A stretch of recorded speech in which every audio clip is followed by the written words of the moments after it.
Welcome to the Goodwood Show.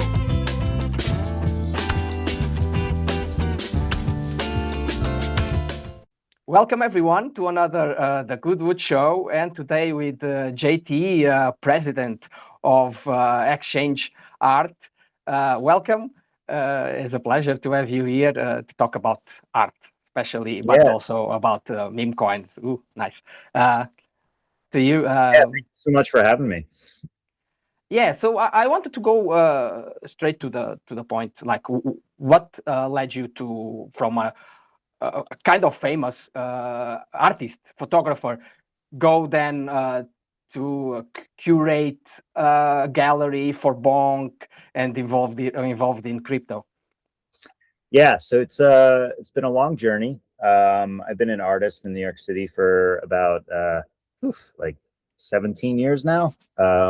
I was just starting off in the very beginning with photography and street photography, and that led to me kind of always trying to explore that medium and push it.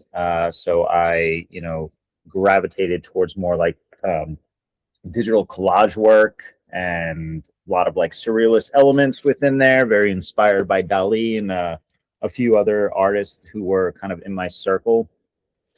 And I just started. I was never one to kind of wait for the gallery to accept me or to invite me to show work. So I just produced my own shows. I did them in non-traditional gallery settings like cafes, restaurants, and that ultimately, like a few years later, led to me having a few exhibitions in galleries. And so I was just naturally kind of like taking the very I guess more traditional, slow routes of an artist journey, but kind of making things happen in my own way.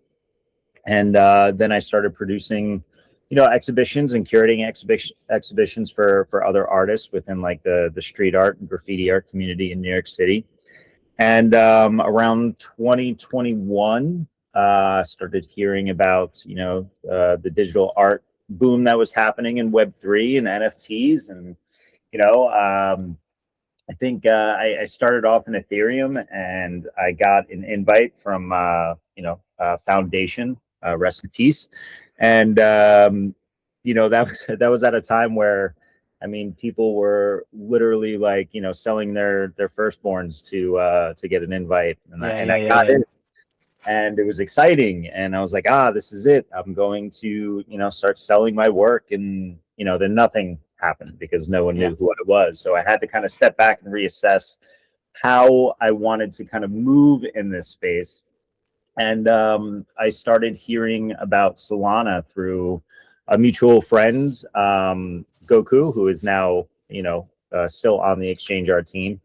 And so I tried Solana, and I minted on Exchange, and it was fast, and it was like pennies on the dollar, and I was like, okay, this is a lot more sustainable.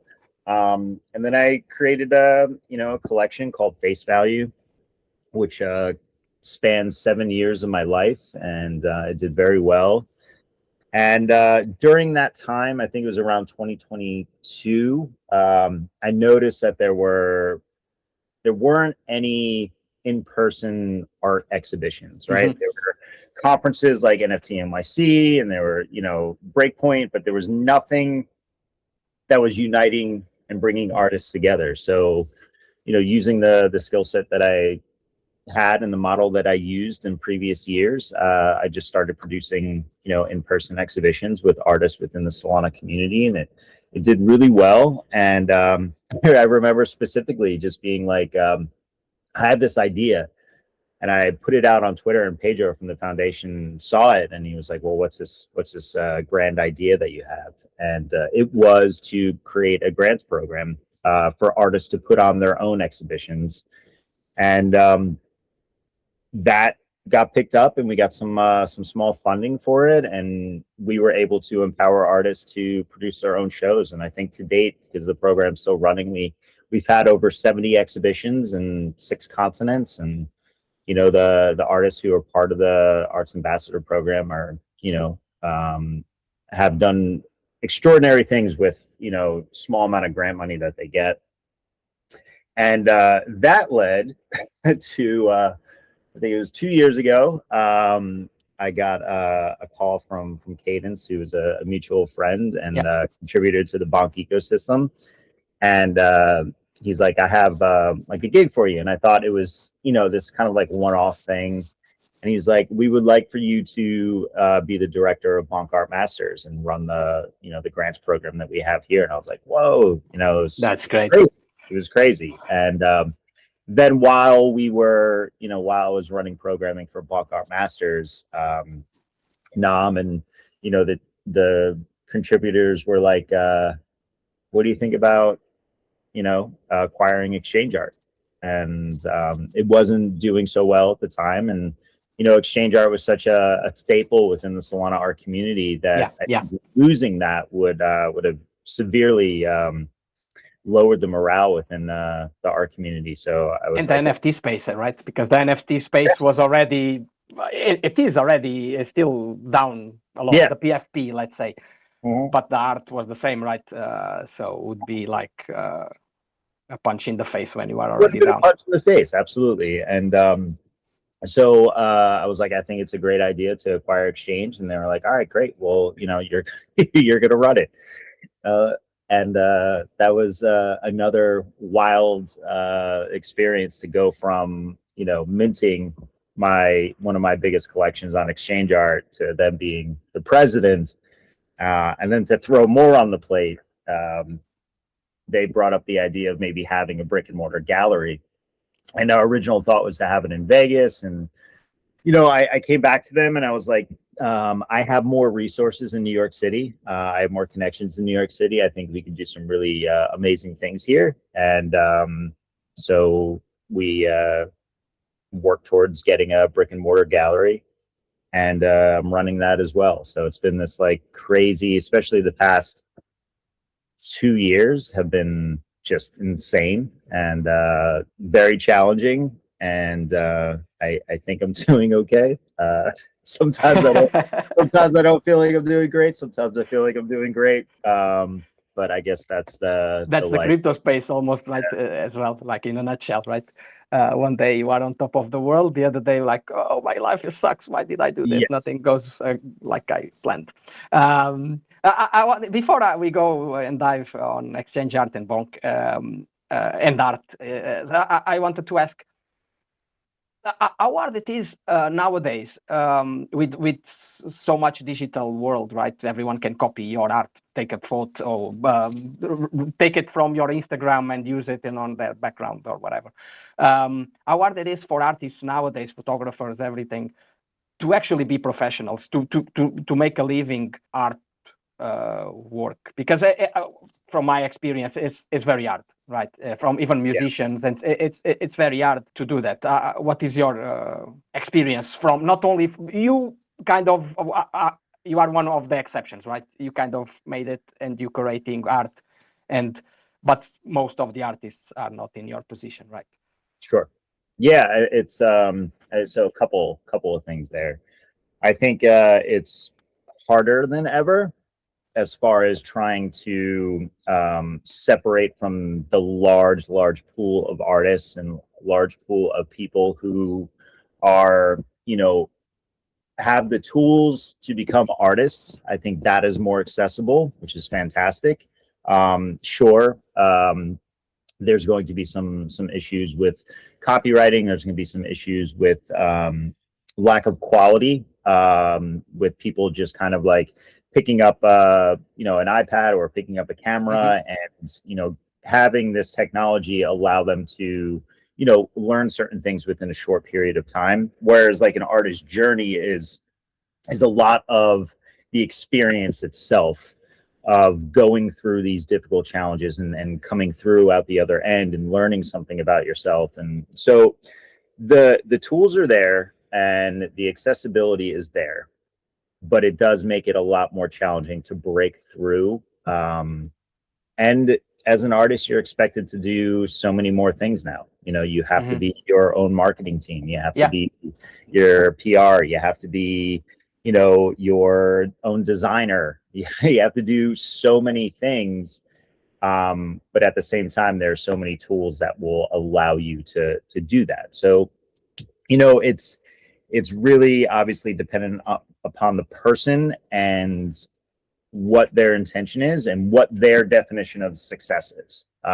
Because you can have an artist who is able to, you know, work a part-time job and still be able to create. I mean, that was me. That's how I defined success for over 10 years. You know, I was able to have a job that allowed for me to continue to create.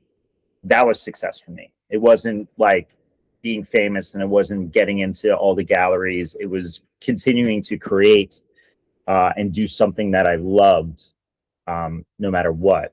And David, the stability, right? Right. Yeah. Because sometimes that's the problem. You don't have that stability, financial stability, that you can pay your rent, knowing that you can create and use that creation to do that stability, right? 100%. And it's such a challenge to understand the ebbs and flows of that. Because when you're doing well, your brain tells you that things are going to continue to go well, and you're good, right? Whereas that is a period of time when you should be, you know, saving, you should be preparing for the next few months, years, for when things aren't going to be as good, because that always happens. It happens to every creative. Like you have these high points and you have these low points. And right now we're all in a low point. And this is the time where I feel that you should, you know, as a creative, as a builder, you should be, you know, doubling down on what you believe in. You should be connecting with other people to try and create something interesting, as opposed to getting stuck in that rut where you're like, things are so bad, I'm not sure what to do, that's hard. It's a really challenging thing to do, and everyone's on different varying levels of their journeys. But right now, you know, last bear market was when I started producing in-person exhibitions. And because I was doing those things, it led to so many things when the opportunities opened up and got better. So, you know, to artists, I hope they're able to kind of see that and see this moment as the quietness, being able to connect with people, because when things start popping off again, that's when it's really hard. I get stressed during bull markets because I feel like I'm not doing enough. Yeah. So how many artists did we lose along the way, right? That they had to pay the bills and they went to do something else, and they they were amazing. And you know, the question is, and you're right, is absolutely that. Like 70% of your work is marketing, admin, sending newsletters with your work so people can see it, and then creating stuff. You spend 20% or 30% of your time, right? Nowadays it's like that. And how hard it is now, because at the time, 2021, right, the artists that were trying to make a living saw crypto as an opportunity, right? Oh, now we have royalties. Oh, amazing. Let's go. We are going to put our art on chain. But then they took the royalties. Crypto went down as well. So crypto was not even that safe harbor, right? That everyone was expecting, right? Well, do you have any comment about that? Why you leave that time? Yeah, for sure. Yeah. I think I mean, that was interesting. It was exciting. Not gonna lie, but it was an interesting time. I knew it was a bubble when I put out a collection of editions, and they all kind of sold out right away. Too good to be true. That doesn't happen to artists like me. You know, like that just doesn't happen. And I was like, this is not sustainable. And you know, it clearly wasn't. But I think now we're at a really important crossroads with how we want to really see fine art on chain moving forward. And there are leaders within the space across chains who are doing things that are extremely important to help build this in a way that not only gives us a level of legitimacy, but makes people want to join for reasons other than making money, you know? And I think that's where we missed the ball the last time. And you know, it's easy to do that when you see someone selling work for, you know, 5 figures, and you're like, oh, okay, that if that person can do that, I think I can do that too. But that mentality of going into it because you want to make sales, it completely messes you up. It messes up your creative process. It messes up your original intention of why you create. And so I think getting into that foundational level and really making it solid and building and connecting with other marketplaces and connecting with other leaders to grow this in a way that people will look at it with a level of respect and understanding is super important. And I think in-person exhibitions and galleries and things like that are really important to help build that. Okay, that's fair. Yeah, and my question is also like there's kind of a difference between the artists that put art on chain. One thing is to put their in real life art on chain, right? You take a photo or you do digitalize it somehow and put it on chain and create an NFT of that and sell it. The other thing is to create digital art. There's no physical art, right? There's no, so there's a difference. And then kind of a question is, how do you convince traditional artists to or put their art on chain or to create directly on chain? How hard it is? What is your experience on that? Well, I mean, I've been working on the traditional artists for 4 or 5 years now, and at first, they didn't fully understand it, and I think I've been able to kind of tweak my pitch to them a bit, where it doesn't have to be this overly complicated thing. If you're a traditional artist, you can use the blockchain tech to make your work, the digital side of it, simply a certificate of authenticity. Yeah. So you could have that physical piece that's still up in the gallery, but now you have that provenance. Now you have that ledger that shows the journey of where the art's going and who it's going to and how much it's sold for and when it's sold for that amount. And that's right then and there. And that's, something that's a bit more ironclad than a piece of paper that says this is a authentic piece of art, Yeah, so that's actually the question I had next was about the certificates that you kind of start implementing. Do you think that actually brought more in real life artists to the digital world? Yeah. Yeah, 100%. It was something that, and part of what I'm trying to do is break this world down that we're in a way that they understand. Like I said, the exhibitions at the gallery are a great way to do that. But as far as like the NFT and the minting process, explaining to them that that's really all it is. It's just a COA. And you don't have to like do all the bells and whistles that were being done in like 2021 with, claiming things. And I mean, you can, if that is part of your, marketing package of what you bring. There's some artists that do a really great job of that and gamifying their art. But if you're just strictly a traditional artist that is curious, this is the route that you can go and still kind of feel good about it and understand it a bit. Yeah, I want to dive deep now more into the Bonk and Exchange Art, like the suddenly Bonk that kind of saved meme coins at some point. Yeah. Now is trying to save NFTs, right? And it kind of puts you in that position, right? So so you got Exchange Art, right? You were not on there before, unless as a user. And then suddenly you have a platform with like, I don't know, 9,000 artists, 50,000 collections. How was it? Like, what did you change? What did you keep? What was the biggest challenge? I think the biggest challenge, aside from getting, the site was a bit of a mess when we first received it because it wasn't being, maintained for a period of time. So we had to make sure that we went in and, fixed a lot of the bugs that were there.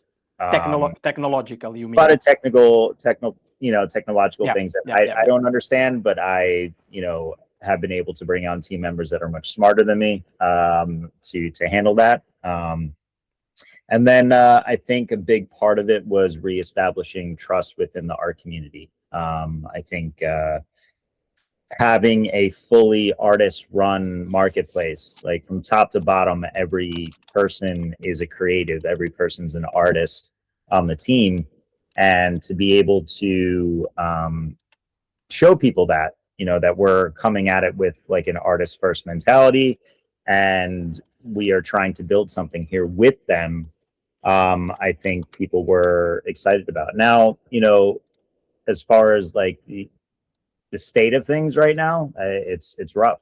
You know, there's no getting around it. There's marketplaces that are sunsetting and have kind of, you know, sunsetted and gone away. And you know, the numbers that were once there are not.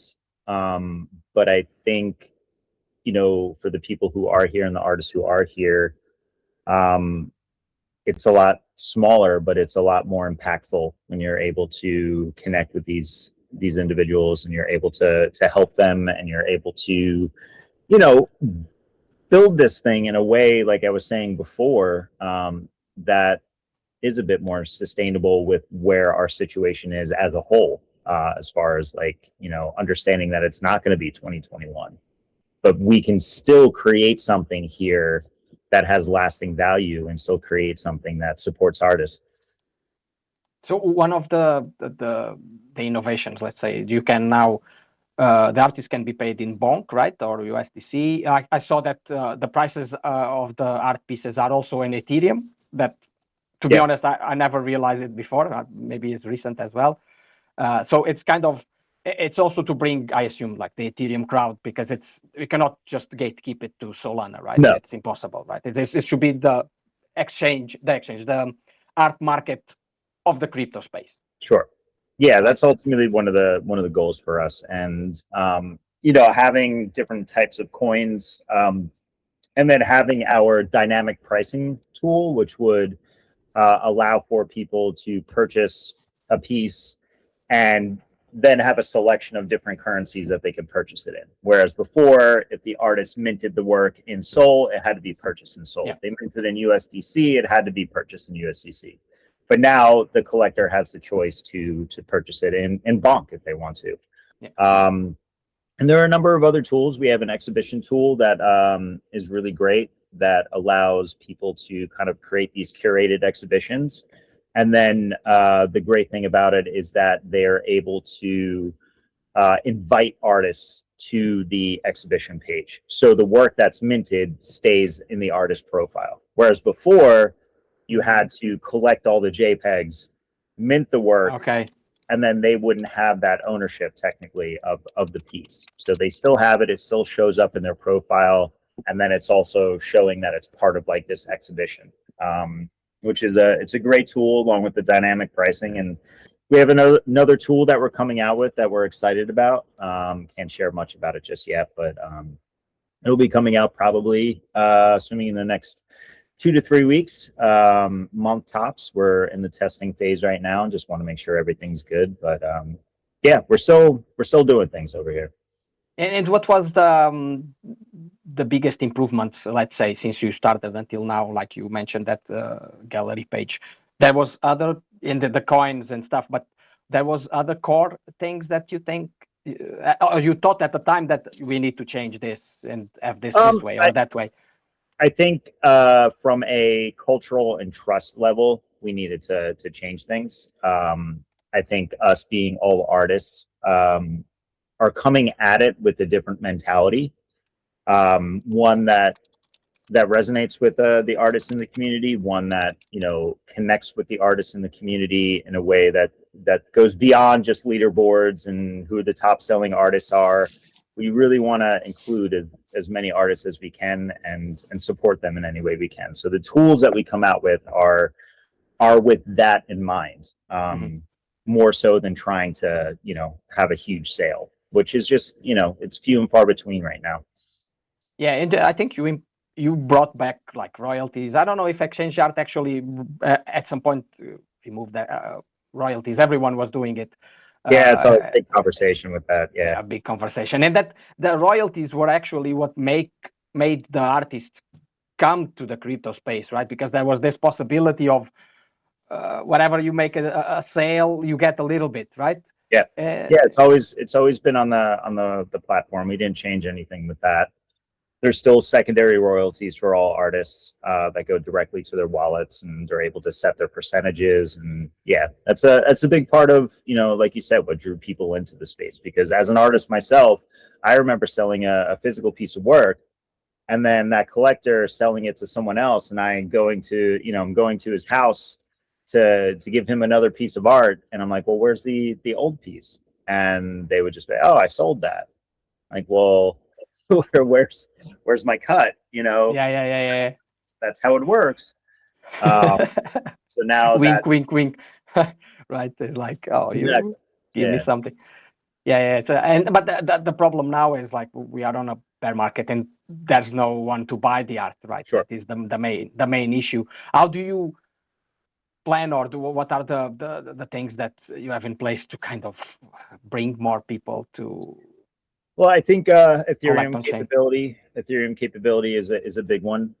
We are definitely trying to reconnect with that community because they are a very passionate group. They're a very established group as far as our scene is considered. But we're also going beyond that. We're not banking on Ethereum artists coming over. I think the gallery that we have, it's called Cycle Gallery, using that as like a gateway for people to onboard to exchange, some very extremely well-known artists from New York City and beyond, minting their work on Exchange Art, having traditional collectors, which we've had, buy digital art pieces on Exchange Art, like slow process of establishing ourselves within the Lower East Side, with this beautiful gallery that we have, and continuing to build that out as a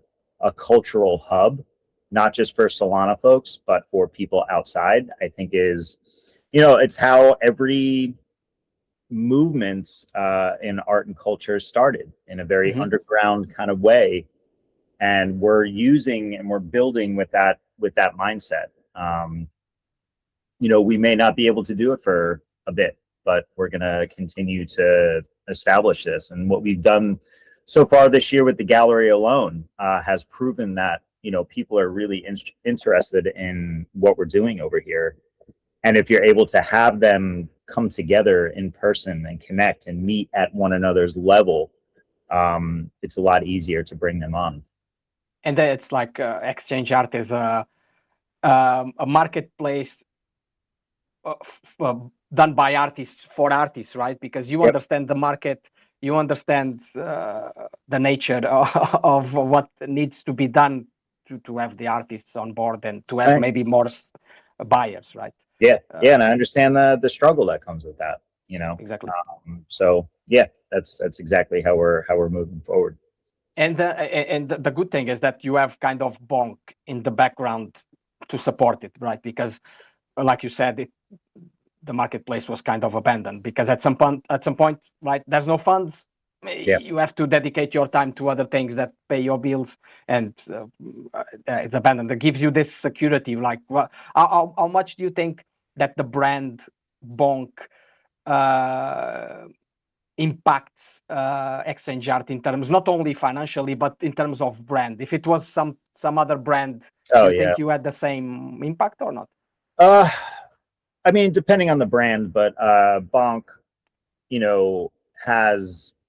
has been there since the beginning, and we all know the lore of Christmas Day and what that led to for so many people, and how it supported and helped keep people within the Solana ecosystem working and building.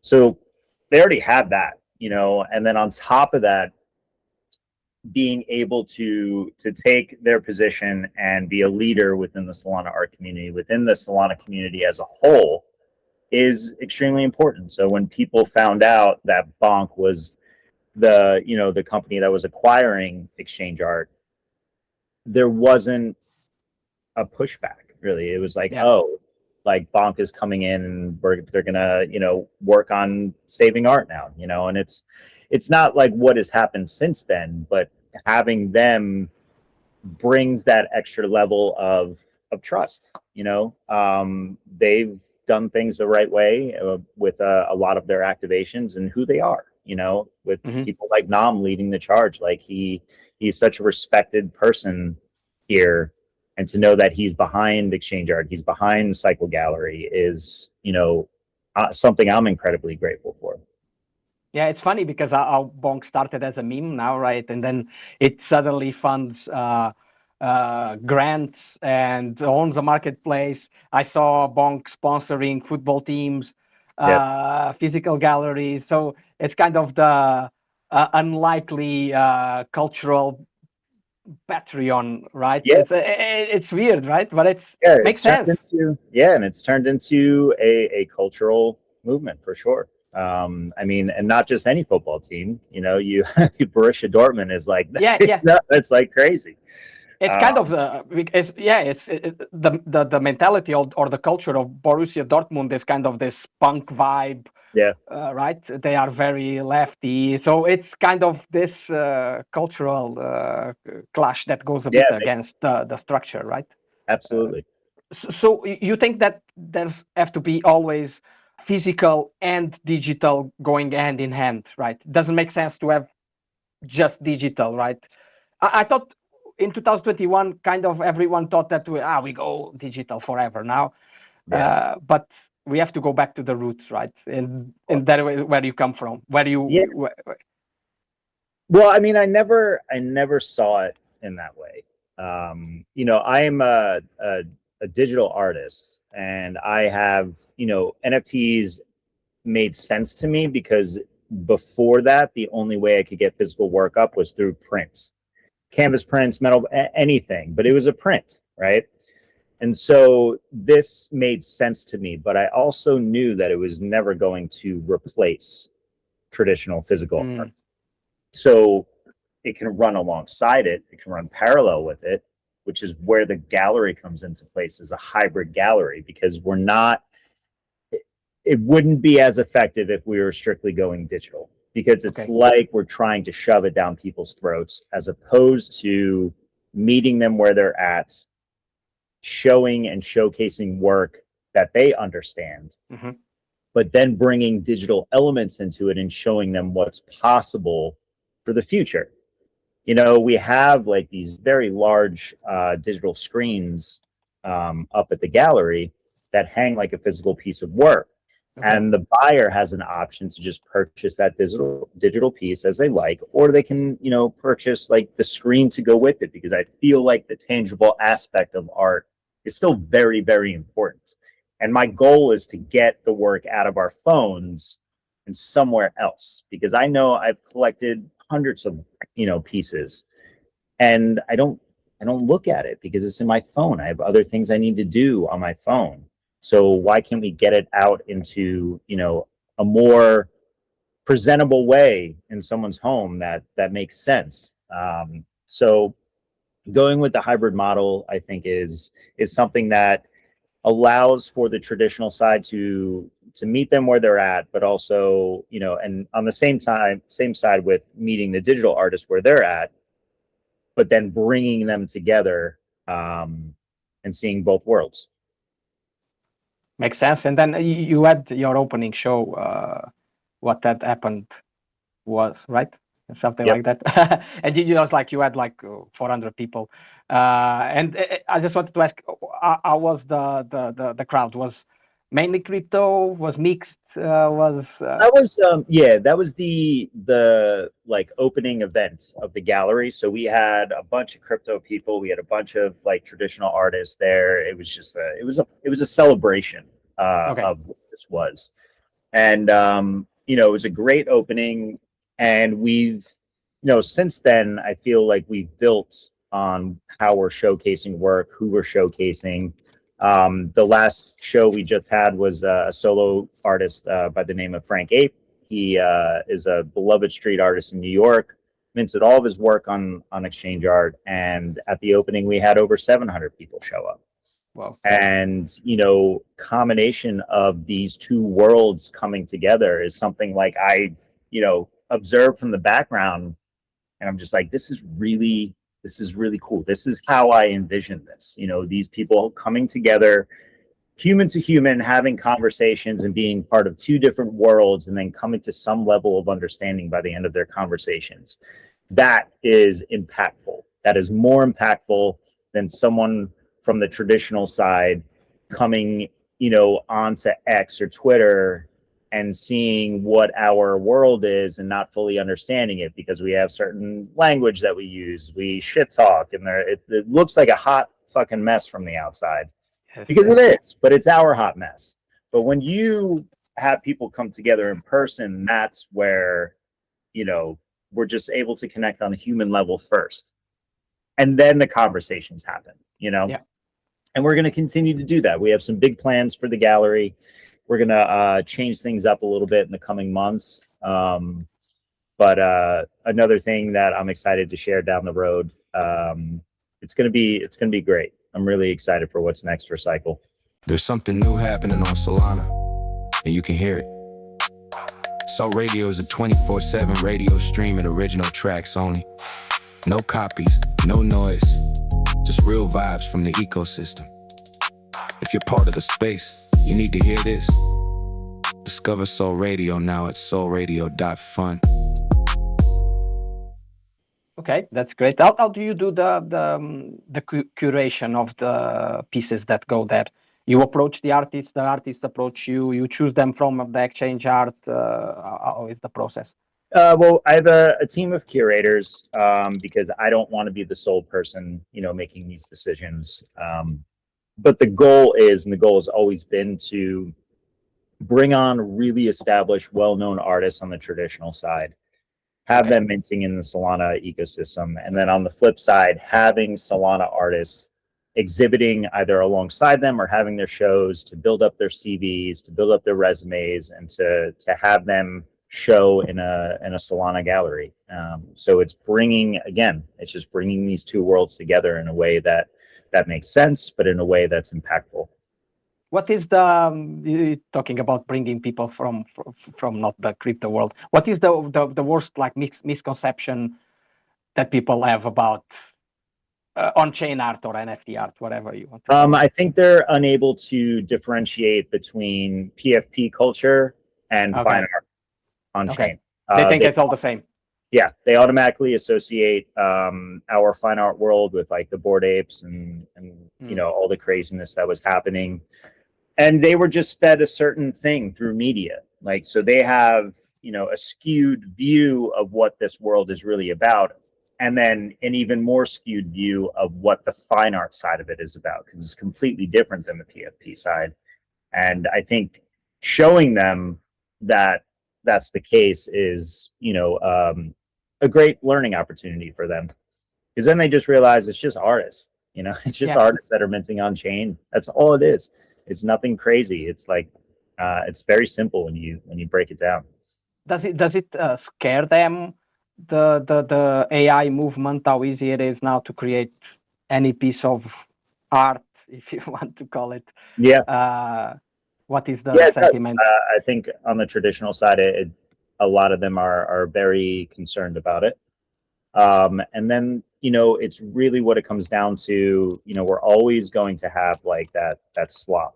You know, we're always going to have that. But there are legitimate artists that are using AI as a tool for their process, and I think that's great.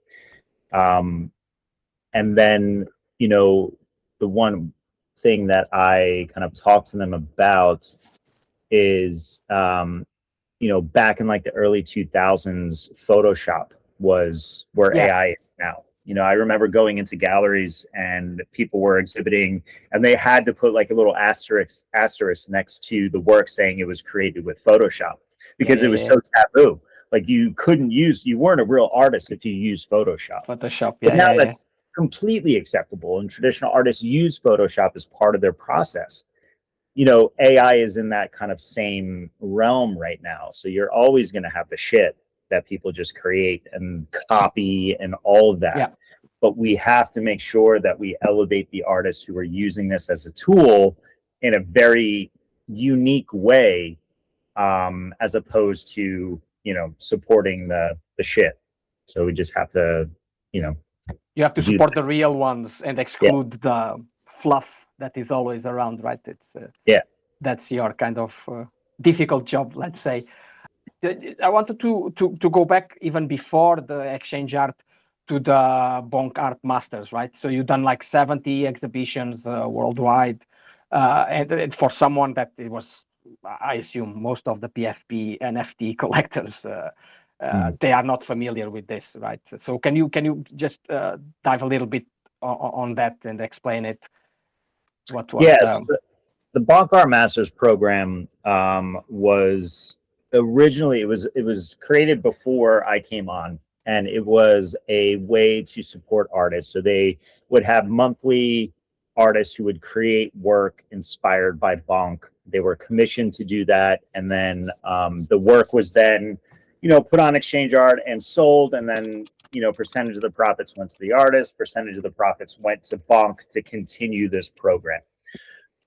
And then when I came on, we ran that for a bit, but we also added the Arts Ambassador program into the mix, and we're able to, give artists micro grants to put on their own exhibitions in non-traditional settings. So the way this works is that, artists would find this spot. It would be a cafe, a restaurant, a place where they wouldn't have to pay a rental fee. Yeah. Because if you're going into these establishments and you do it the right way, the establishment sees it as a win-win, right? You're bringing people to their establishment to build up their business even more and have them learn about their business. And then they, in turn, allow you to have an exhibition there. And so it's worked. I used it for over a decade in New York, and it worked really well. And so I just took that model and I, empowered artists to branch out and build within their own communities, because I only have a certain reach. But if you are able to really have an impactful show in your part of the world, then that brings in people from the outside. And then so every exhibition brought people who were not part of this world into it a little bit. So there was some onboarding, there was some curiosity, and we're just continuing to try and build this curiosity about what our space is about. And I think that's an effective way to do it. And do you think this is one of the biggest tasks that you had in general, like Exchange Art and the Bonk Art Masters? Well, I had to bring on a director of grants programming, Jairo, because it was too much.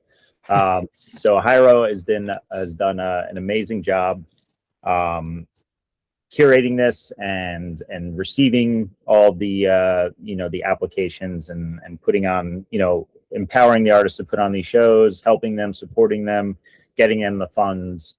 So he's been running that program for about a year now. And then I'm just, I'm there for support, which it's great. He's done a fantastic job with that. Next steps, like in 1 year, where do you see Exchange Art to be and the whole on-chain movement? I think the next year is still going to be very challenging. There's really kind of no end in sight as far as like things coming back, or this bear market kind of ending. But what we're going to continue to do is build the tools necessary for artists to set them up for success.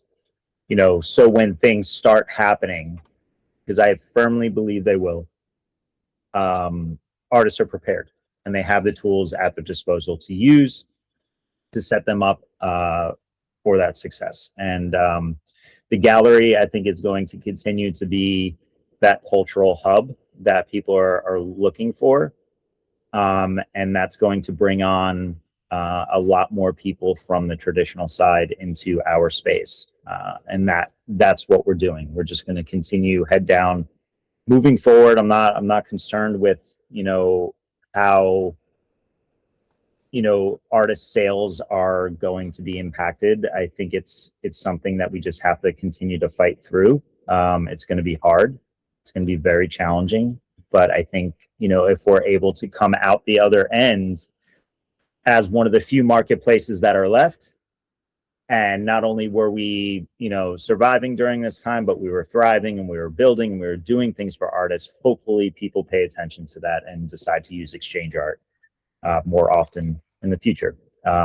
Obviously it's not promised, but that's what we're moving forward with. And I think, the things that we're doing in person and the things that we're doing, building tools, are just showing people that we're serious about what we're doing.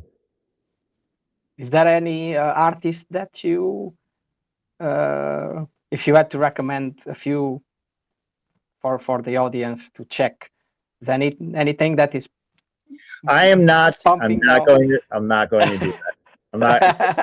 I'm going to, here's what happens. I come up with, this has happened before. I come up with a list of artists, and then the ones who I forget are upset that I didn't mention them. So I'm not naming any artists. I think the artists on Solana are extremely talented. I think there are a number of them who are doing things that are extremely unique. And they are, building their own communities to support them. And, there are a lot of artists that are, fairly new in their journey. And I just, I want to tell them to continue to keep striving to grow your craft, because you may not be there yet. But if you continue to build your craft and you continue to explore what your style is and who you are as an artist, it may take years, but you'll get to that point where, people start to pay attention a bit more to what you're doing because it's interesting. So everyone goes through this process. There's no shortcuts to it. There's, it's something that you have to be about. You have to really love this for all the joys and pains that come with it. This has to grinding, be right? Yeah. Has to grind a lot. Yeah. Just wanted to ask, because you collaborated with Grammy-winning musicians. Is there any plan for a music, not platform, but some integration with Exchange Art? Because we used to have, I think, was Relief at some point. It was kind of the Spotify of Solana, and suddenly they disappeared. They went some other way.